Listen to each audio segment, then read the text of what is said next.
John, thanks for joining us, and we're going to talk about the Olympics a little bit. Obviously, interesting start, and I guess you kind of have to start with Michael Phelps and what he's done so far. It is remarkable, and under any other set of circumstances, I suppose if this were another sport, there'd be talk about what's he on, what's he using, what's the secret. But I think there's some pretty reasonable explanations for what's happened. People may not realize, but the construction of a pool like the pool in Beijing has a lot to do with whether you, with the kinds of times you can swim at that elite level.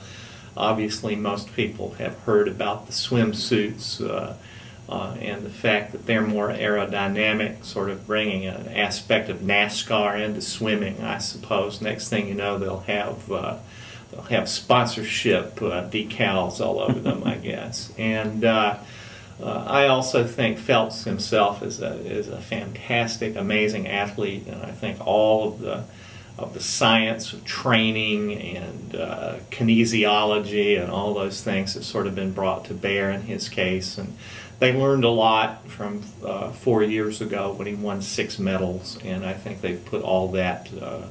Into effect in preparing him for this. How would you view Michael Phelps overall as an athlete at the Olympics? I mean, where do you think he ranks with the great athletes? Well, I think it's impossible to say at this point. I do think that records like the ones that Mark Spitz had and that Carl Lewis had in track, those were durable records that he surpassed. I don't think anybody's prepared to put him on the same plane with Jesse Owens. I think it'll take some passage of time to have a sense of that. It is amazing to me how little self-aggrandizement that Phelps seems to involve himself in, that it's not a lot of chest beating. I wouldn't say that he's boring exactly, but nothing wrong with it if he is, because it makes him a better role model as far as that goes. It's fascinating to me that if you swam the 16th best time this year in an event in Beijing, that would have been a time that just 4 years ago would have probably won you a medal. So there are people not even getting into the finals that are swimming times that were better than 4 years ago.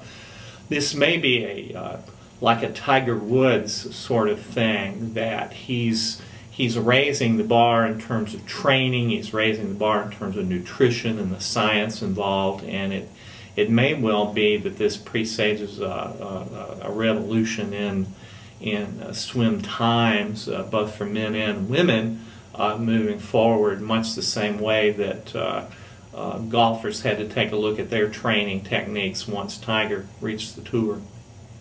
Very good, thanks. As we look ahead, what stands out to you as far as some people or events that we'll want to be watching for in the Olympics? Well, the first thing is, I think somebody should run down out of the stands with the birth certificates of the Chinese women gymnasts and say, hey, wait a minute, I don't know, this hasn't been widely reported yet, but not all those girls, I mean, if you were watching and you had the sense, hey, wait a minute, these girls aren't all 16 years old, you're right, some of them aren't.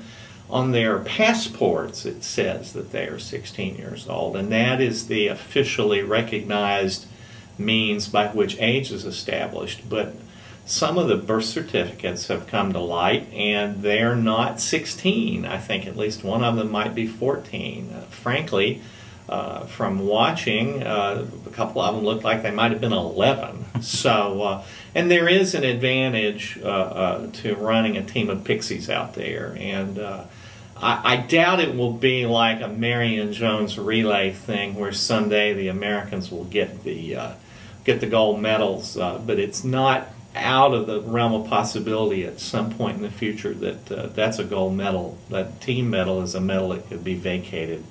Looking ahead, there's still more Phelps this weekend in swimming. The first events in track get started, the heptathlon, I think, and decathlon.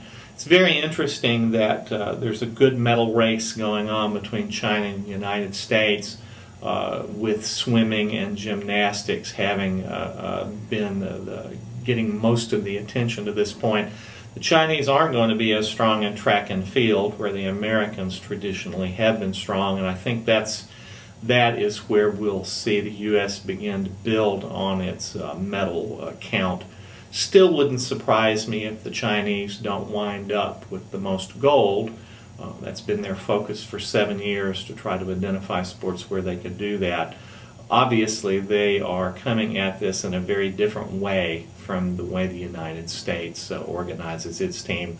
Two approaches. I think I like the American approach better, of course, than whatever it is the Chinese may be doing. Well, great. Thank you very much, John. Not a problem. We'll see you again soon.